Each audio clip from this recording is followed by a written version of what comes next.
E a gente tem outro princípio constitucional que é gêmeo siamês, está ali grudado um no outro, que é o quê?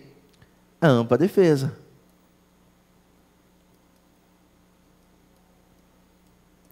É a ampla defesa. A ampla defesa, ela se vincula muito mais ao substancial, à faceta substancial do contraditório, porque ela se presta muito mais a você tentar influenciar o magistrado. É de fato, doutores, você utilizar todas as armas necessárias, todas as armas disponíveis. É você não ter vedação, para utilizar os instrumentos processuais previstos. Então, você deve se manifestar de tudo, deve ter a condição de influenciar tudo, utilizando todos os mecanismos disponíveis, sem vedação. Sem vedação. Então, com base nisso, você faz o entendimento conjunto do contraditório da ampla defesa.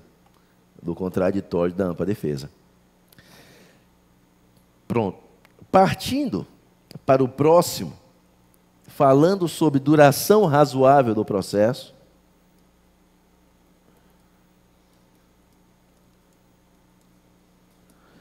Quanto tempo deve durar um processo? Essa é a grande pergunta. Tempo necessário para quê? Tempo necessário para uma decisão justa, para uma decisão apta a se tornar efetiva. Não adianta uma decisão em que você não consiga efetivar aquele direito que foi disposto ali naquele processo. Então a gente não tem. Então, mas a partir disso, a gente tem alguns critérios, desenvolvidos pelo Tribunal Europeu de Direitos Humanos, que mensuram a duração razoável do processo e que podem servir para a gente como guia, como caminho, que é a complexidade da causa,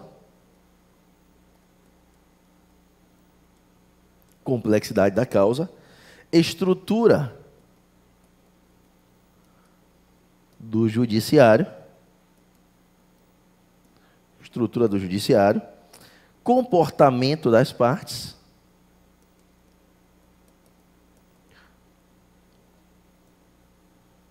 vou dar um exemplo disso aqui já, e comportamento do magistrado,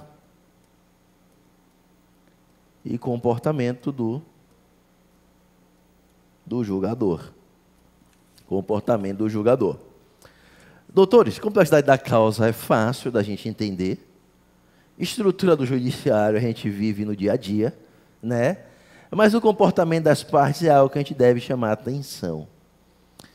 E teve um processo aqui na Bahia, em um determinado momento, em que tinha uma obrigação de fazer determinada uma tutela de urgência. Era SPC e Serasa, retirada de SPC e Serasa. Retirada de nome de consumidor de SPC e Serasa. Com multa diária fixada. O advogado do autor, daquele que era beneficiado pela tutela de urgência, pegou o processo à época físico, colocou embaixo do braço, levou embora, ficou 2 anos com esse processo no escritório. O banco, por algum motivo, não cumpriu a decisão interlocutória. Muito que ele não cumpre a decisão interlocutória, o que é que acontece? Multa. 2 anos depois, em um plantão judiciário, no recesso forense, os advogados dos autores devolvem aquele processo no plantão e pedem a execução da multa, dizendo que se tratava de urgência, porque o autor precisava ter a retirada da sua restrição por algum motivo qualquer, em que ensejaria a urgência do plantão. O juiz plantonista defere a execução daquela multa das astrentes e determina o quê? Constrição em valor. Onde é que você acha dinheiro do banco? dentro do banco. O oficial de justiça foi para dentro do banco. Cabe o que de uma decisão dessa? Agravo de instrumento. Como é que você agrava se não tem, naquela época, o processo físico? Qual é a obrigatoriedade de você? Você precisa juntar o que quando o processo é físico? Tudo, né? Petição inicial, contestação, petição que ensejou a decisão a ser recorrida, a decisão recorrida, procuração das partes. Você tem que formar um instrumento. Como é que o advogado do réu forma um instrumento se não sabe onde é que está o processo? No plantão. E o advogado fez uma petição, fez um agravo de instrumento, sem as peças. E contou a história. Conseguiu efeito suspensivo, só para terminar a história. Ele conseguiu efeito suspensivo mesmo sem as peças processuais, por óbvio. Isso a gente pode, assim, além do comportamento da parte, que violou a duração razoável do processo, que ele pegou o processo, levou para casa, deixou guardado, sabendo que a liminar não tinha sido cumprida, ele não queria o fim do processo, o descumprimento da decisão liminar se tornou mais interessante do que o cumprimento por conta da multa. E quando isso acontece, no meu ponto de vista, falta interesse processual. Porque a parte começa a querer que o que ele pediu não seja cumprido. Imagina, olha que coisa esdrúxula. Eu entrego o processo, a multa se torna mais interessante, então eu fico aqui torcendo para que a outra parte não cumpra o que eu pedi para que seja cumprido. Assim, é esdrúxulo. Então, para mim, falta interesse, esse processo deve ser, inclusive, extinto. Por perda superveniente em interesse de agir. Mas isso é uma outra história.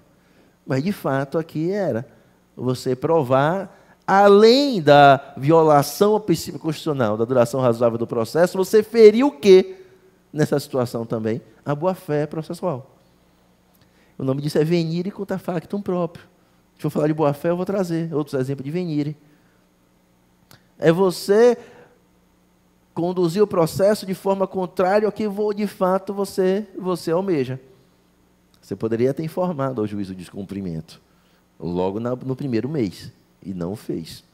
Então, isso é um exemplo do quanto o comportamento das partes podem servir para afastar, ou para violar, de fato, o princípio da duração razoável do processo. E a gente tem outras situações, a gente tem súmulas.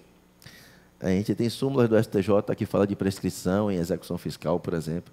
Salvo engano, a súmula 106, que fala que quando e aí por conta da estrutura do Poder Judiciário, quando a prescrição intercorrente se dá por mecanismos inerentes ao Poder Judiciário e não à vontade das partes, não incide na prescrição intercorrente, o cara está ali pedindo a citação,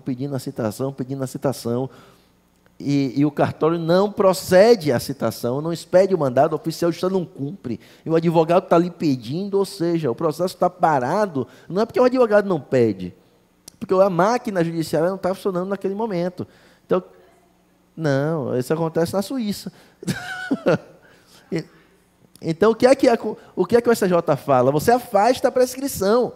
O juiz não pode. O processo ficou parado porque o Poder Judiciário não deu impulso ao processo. E o juiz, assim mesmo, julga decretando a prescrição de um direito porque o Poder Judiciário não cumpriu o seu papel. Isso é um absurdo. Ainda bem que o STJ traz uma súmula com relação a isso, dá para você brigar até a morte. Você abraça nela e vai. Sabe? Então, são fatores que podem, de fato, influenciar na duração razoável do processo, devem ser contemplados com relação a isso. Tá? Seguindo adiante, a publicidade. Um outro princípio. Princípio da publicidade. O princípio da publicidade, doutores, diz que para que o processo seja devido, você deve dar publicidade dos seus atos. Para quê? Para que a população, as partes, possam fiscalizar os atos do processo. Pode fiscalizar a prestação jurisdicional. O Borbinha vem falar com vocês aqui que a jurisdição é a função do Estado. Assim como o Estado tem a função de prestar assistência à saúde, segurança, educação, uma das funções do Estado é a jurisdição. Então, para que você consiga fiscalizar a jurisdição, é necessário que seu processo seja público. Mas existe direito absoluto? Não. Então, já que não existe direito absoluto, em razão de uma preservação de intimidade ou de interesse público, você pode afastar o quê? Alguns elementos que compõem aquela decisão. Aí veja, a decisão em si, o conteúdo dela, geralmente é público. O que é que você suprime? O nome das partes, em caso de menor, né? Você coloca as siglas. Mas, de fato, a decisão, você está vendo a decisão. O processo não é absolutamente às escondidas. Tá? Não está lá, de fato, escondido.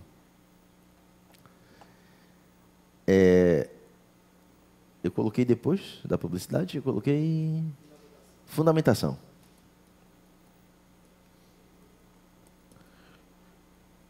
Doutores, para quem foram meus alunos no curso de juiz leigo e conciliador, aqui não cabe a teoria de Chicó. Não cabe decisão de não sei, só sei que foi assim. Tá? A decisão judicial tem que ser fundamentada, em absoluto. Tá? E decisão não fundamentada, doutores, é uma decisão nula. Tá? Não há como conceber, nesse momento, uma decisão válida que não seja fundamentada. Deve ser fundamentado, sim. Então, apesar do instrumento processual, recursal, embargos de declaração, que serve para sanar a ausência de fundamentação, ou seja, quando a decisão é obscura, até que essa decisão seja sanada, ela é originalmente nula. É. Mas aí a gente tem um duplo grau de jurisdição, que a gente dá aquela respirada e vai. A gente segura na mão de Deus e segue. Tá? Se as ondas do mar da vida puderem te sufocar, segura na mão de Deus e vai.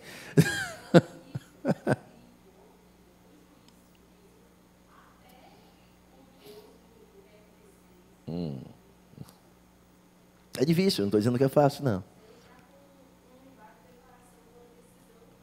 E muitas vezes a decisão dos embargos também é nula, porque não ataca o ponto que você apontou que é obscuro. Você fala, doutor, você julgou aqui esse ponto X aqui, só que você não fundamentou esse ponto X. Aí ele vem com a decisãozinha padrão.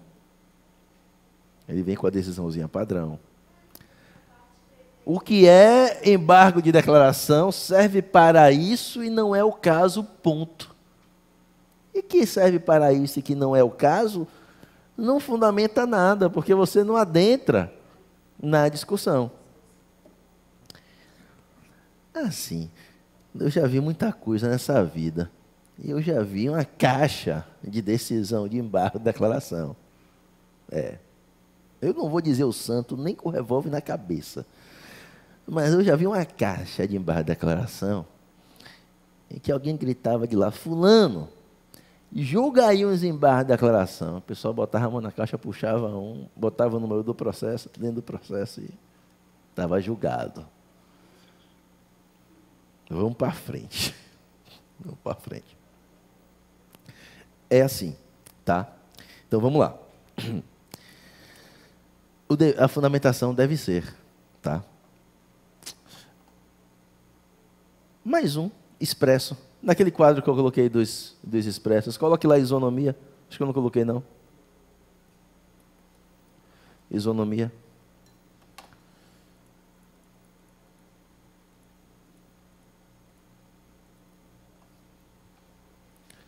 Coloque lá isonomia. Doutores, isonomia é aquela velha máxima, não é tratar todo mundo igual. Porque para você tratar todo mundo igual, você não cumpre a função da isonomia, que é reequilibrar a relação. Isonomia é quando você garante uma relação equilibrada. O professor Alexandre de Câmara fala de um exemplo bem didático, que é aquele balancinho de criança, sabe? Que uma fica de um lado, outra fica do outro. Ele diz, quando tem uma criança mais para cima e outra mais para baixo, aquilo ali não tem isonomia. apesar de elas estarem nas mesmas condições, em cima do balanço. Então você precisa colocar um peso mais em uma para que você consiga equilibrar aquela balança. E é isso que ocorre. Veja, eu vou lá no meu direito do consumidor de novo e trago para vocês a razão de ser do CDC, que é a vulnerabilidade, em homenagem ao meu amigo aqui, que é a vulnerabilidade, e a razão de existir do Código de Defesa, e você trata ali de quê? De reequilibrar a relação. E ali tem muita norma processual de reequilibrar a relação, como inversão do ônus da prova, né? Inversão do ônus da prova é uma maneira de você trazer o quê, doutores? Isonomia. Uma maneira de você equilibrar a relação. Porque a isonomia, repito, não significa você tratar todo mundo igual. A isonomia significa você manter a relação equilibrada. E para você manter a relação equilibrada, você precisa retirar, você precisa compensar as diferenças. E aí você traz a inversão do ônus da prova como uma das formas de você reequilibrar. Beleza? Eu parto agora não, daqui a pouco, para os princípios implícitos da Constituição. Depois do intervalo, depois que a gente tomar um cafezinho, tá bom? Até já.